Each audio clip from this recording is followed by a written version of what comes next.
we first established 343, we spent a lot of time thinking about what stories we wanted to tell. Bounding the universe, what's the first story we wanted to tell, what's the last story we wanted to tell within a timeline. The story that 343 was most excited about was Master Chief. It's the 10th anniversary of Halo. We're like, okay, we kind of have to do this at this point. It just makes a ton of sense. We are announcing at E3 this year Halo Combat Evolved Anniversary. And we're announcing Halo 4, which is the first in the new trilogy of Halo games. I think for most people, Halo 1 is the quintessential Halo.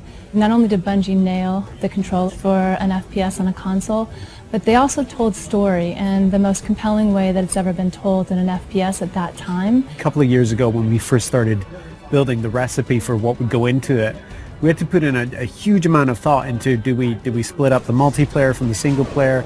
Do we use the original Halo multiplayer and try and make netcode work with that? Do we use Reach code to keep that infrastructure and that ecosystem going? First thing we wanted to do is make it look like a 360 title. How would it look if this game came out today? How would it feel? How would it be different? Sometimes you find little additions that's like, God, I wish if this could have been in there 10 years ago, and it looks so right in there right now. And that's what we're looking for in all the changes that we're making. Retouching Halo 1 needed to be a labor of love. The audio, the characters, the levels, the grass, the dirt, the sky, the moons, trying to find a way to reproduce them faithfully, but in a way that looks like it's 10 years later. Literally, you pick this up, the gameplay is identical to what it was 10 years ago, because I mean, that was just so original, it was so new, it was so fresh. It's great to kind of go back to that old gameplay and feel as powerful as you did in both vehicles and with the pistol. The Halo 1 pistol is back. It is still wildly overpowered. 3 shots to the head from anywhere on the map will kill anything. It's all in there. If you love flying into the beach on Silent Cartographer and starting in that first big fight, that's in there. It's looking like 2011. Co-op play was probably one of my favorite features 10 years ago.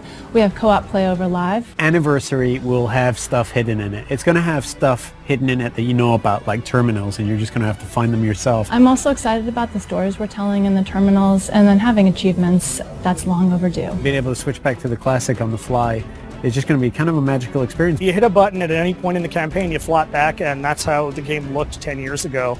It's just great from a history standpoint to just look at it and go like, oh wow, my god, this is the game I remember. It feels like a modern game. It feels like an FPS that came out yesterday. It does not feel 10 years old. So we didn't touch the gameplay, but it's amazingly beautiful now. You look up in the sky and you see the Halo ring and you see the mountains and you're like, I've never been someplace like this before. And I feel that again now, seeing it. I mean, I feel it like I did 10 years ago. The beauty of this is this time on Xbox Live, you can just get back together with the same old crew, the same old posse, and I think virtual pizza parties are going to be the order of the day. It's super exciting to finally be able to talk about what we've been working on for the last years. Just reliving the Halo 1 campaign. For most people, the overall experience is going to be pretty incredible. We get Halo, we respect Halo, we appreciate it, and we're going to do right by it. What we're going to see at E3 is just going to be a first taste of that. I'm looking forward to being able to dish out a little bit more in the months to come. At PAX this August, we have Halo Fest, where you'll hear more about Halo 4, and you get hands-on play with Halo Anniversary, both campaign and multiplayer. That's going to be a blast and a hell of a way to finish the summer.